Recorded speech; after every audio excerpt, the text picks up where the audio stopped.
No chance that it could be used. It could be used. That's why we're not doing it. Hi, I'm Justin. I'm not participating in this. This is Jessica. No.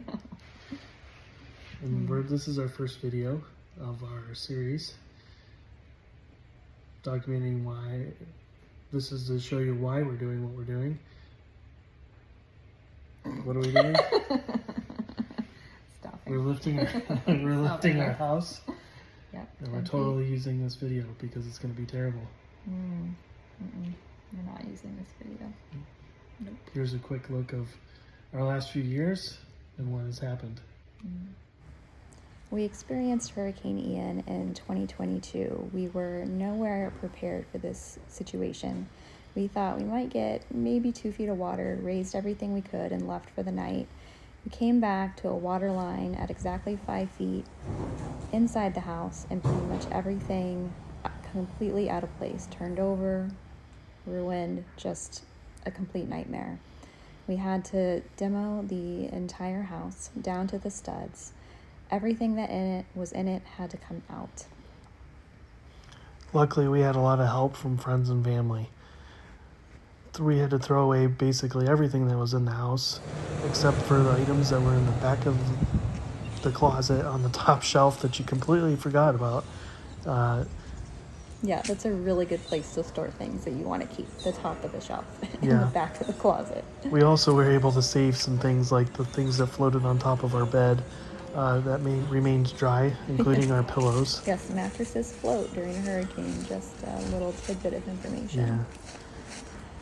So it was quite a debris pile. You don't realize how much stuff you have until you have to clean it out. Here's our home sweet home as we were dealing with all the Hurricane Ian wreckage. We found this RV down the street and it had been undamaged. We spent Christmas in there. Emily loved it. She loved having the bunk beds. Fast forward to 2024, Almost in to the the first front of 3 floods with Debbie here. Which was just a tropical storm. Seems like it's starting to go out. Started to come in on us. Thought we were going to be okay, but we started to seal up the doors. We spent the day mopping up the water that we could, vacuuming it up and dumping it, and it seemed to mitigate pretty well. Then came Hurricane Helene. I was contemplating my decision. Yeah, definitely contemplating your life decisions at that point. We picked everything up, we prepared for it. We knew it wasn't going to be as bad as Ian, but it ended up being pretty bad. We crawled out through that window when there was about 2 feet of water outside the house. And then came Milton. Milton brought in about 3 feet of water, 30 inches, I believe. And that's it. Here we are now. You can see behind me a lot has changed since that last video. We've contracted with a company to elevate our home 10 feet in the air, avoiding all future flooding, and just the thought of that makes us so relieved. We've contracted with Davey Shoring, who is known to do this. They're supposed to be the best in the business, and we're super excited to see the progress and watch our house get off the ground. So we just wanted to give you guys a quick look at what's been accomplished in a day and a half here and give you an idea of what they're doing. So these pilings, I believe they call them permalock pilings, they strap these blocks into these big cinder blocks with through bolts, and then they press them into the ground with a hydraulic ram. You can kind of see that they've dug quite a bit under the house, and they've already started to install some of these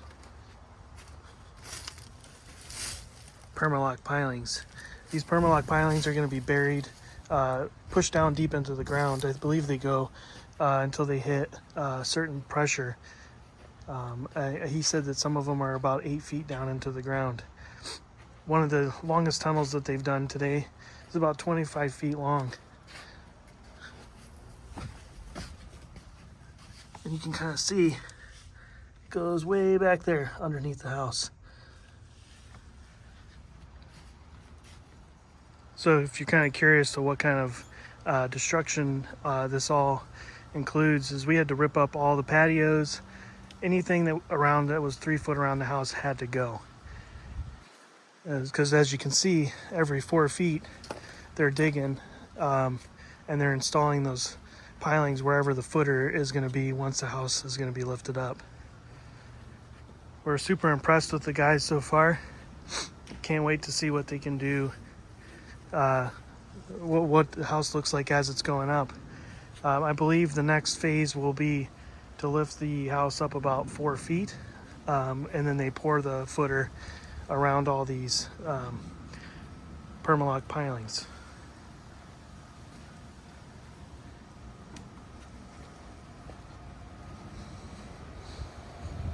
They're going to start digging on this side, I believe, tomorrow to kind of continue that tunnel all the way to the other side of the house.